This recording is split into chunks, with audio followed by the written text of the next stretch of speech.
أسمو وأجتاز السماء جلالا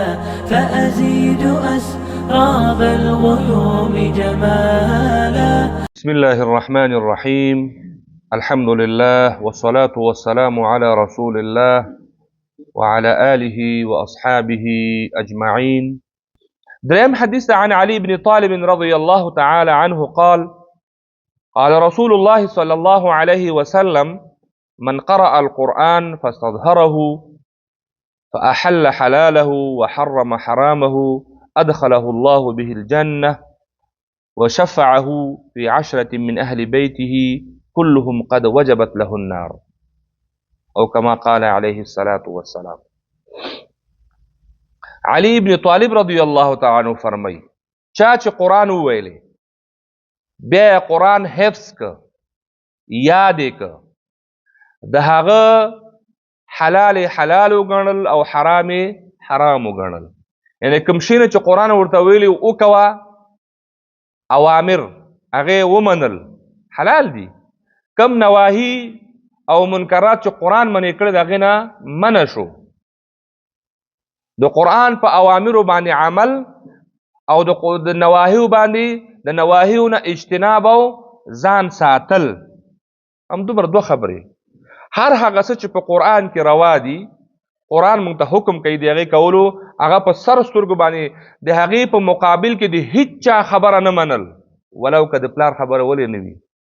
ځکه دا خو زموږ د ایمان قضیه ده. په ایمان کې خو د پلار خبره نه منل کېږي. صحیح شو؟ دغسې سړي، دغسې حافظ، دغسې عامل د دغې کار په عمل او د دغې کار په نتیجه کې څه ورته ملاویږي؟ ادخله الله به الجنه. د جنت ټکټ خو ده واغسته، دی خو جنت ته لاړه.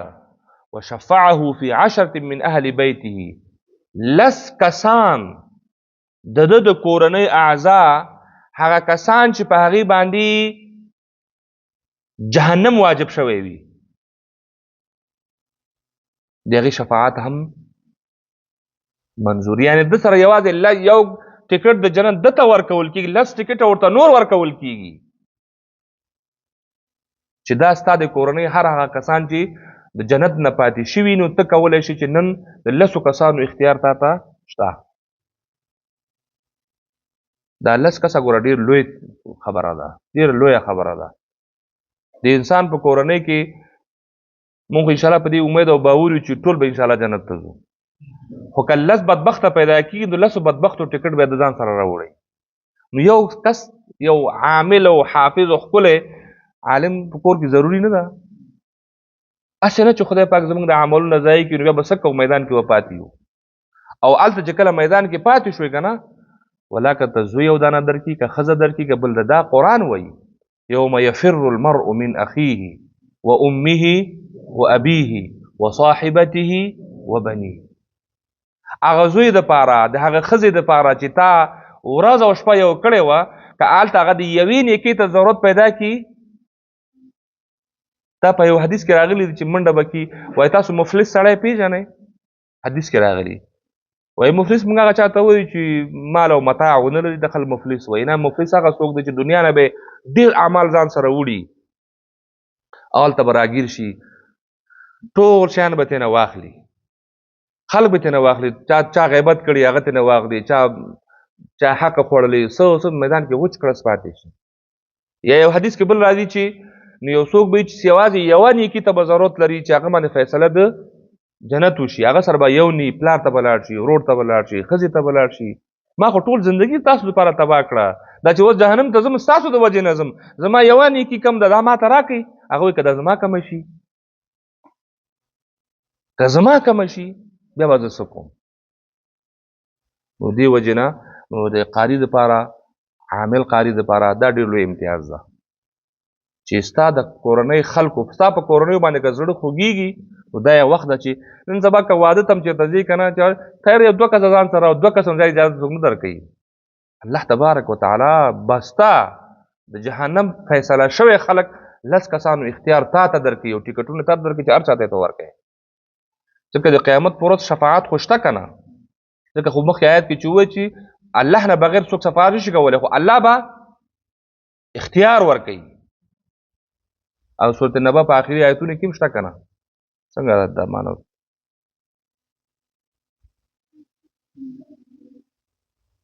الا من اذن له الرحمن الله به ورته لس کسان الله به ورته اډر کوي ځکه چې ټکټ درکوي د لس کسان خو دا د الله له خوا نه اذن ده که نه الله په اذن باندې بیا علما حفاظ شهدا او صالحین انبیا دا ټول سفارش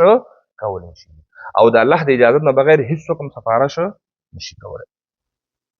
لا يتكلمون الا من اذن له الرحمن جل نو الله تبارک وتعالى دا امتیاز موږ تاسو ته حاصل کړي الله دې موږ تاسو دغه انعاماتو مستحق وګرځي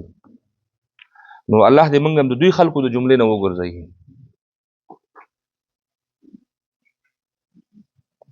ها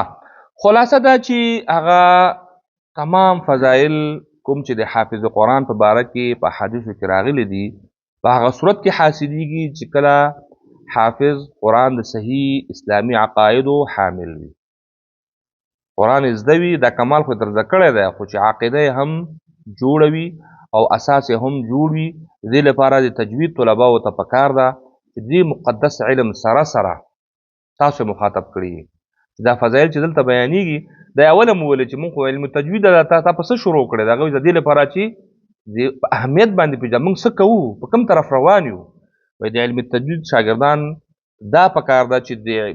مقدس علم سره سره هغه داسې کتابونو مطالعه هم ضرور وساتي چې په هغې سره د هغوی په زړونو کې صحیح عقیده او د اسلام عظمت څنګه شي پیدا شي او د ایمان په رڼا باندې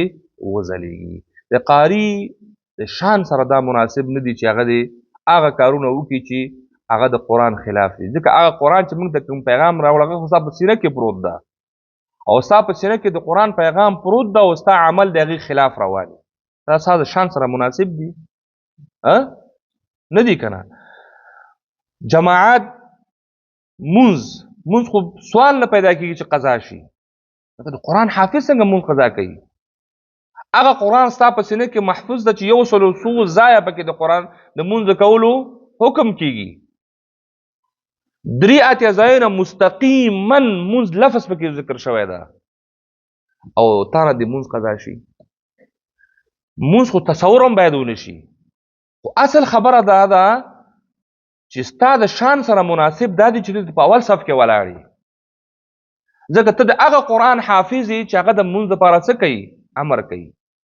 وامر اهلک بالصلاة واصطبر علیها او ربی کریم صلی الله علیه وسلم په یو حدیث کې فرمایي چې تاسو خپل اولادونه په مونځ باندې ودروئ مخکې کې دې چې هغې 7 کلنۍ ته ورسېږي یعنې کله چې 7 کلنۍ ته ورسېده په مانځه یې ودروئ او چې کله 10 کلنۍ پورې ورسېدو بیا مونځ نه کوي چې بیا وایي چې وضربوهم بیا یې ووهئ یعنې 3 کاله به د ټریننګ مرحله وي 7 کلنۍ نه په مانځه باندې ودروه 7 کلنۍ 8 کلنۍ 9 کلنۍ 10 کلنۍ پورې چې 10 کلنۍ ته رسېږي بیا هم مونځ نه کوي بیا رسول الله وایي چې اوس یې لږې وغربوه څنګه د الله تعالی حکم نه په ځای کوي په هغه کور کې د قرآن تلاوت کېږي په هغه کور کې د قرآن حافظ موجود وي او په هغه کور کې د اسلامي احکاماتو عمل ضعیف وي دا د یقینا د خجالتیا خبره ده ځان سره به سړی خجالت وباسي زه د خلکو بچو ته درس ورکوم تعلیم ورکوم قرآن ورزده کوم او یعنې د قرآن د حافظ د شان سره دا مناسب دي چې هغه د مونځ خو ما ته دا خو تصور هم نشي کېدی چې مونځ پرې زه خو دا نه وایم چې مونځ به حتما کوئ او ستاسو د شان سره مناسب دا دی چې مونځ چېرته وکوئ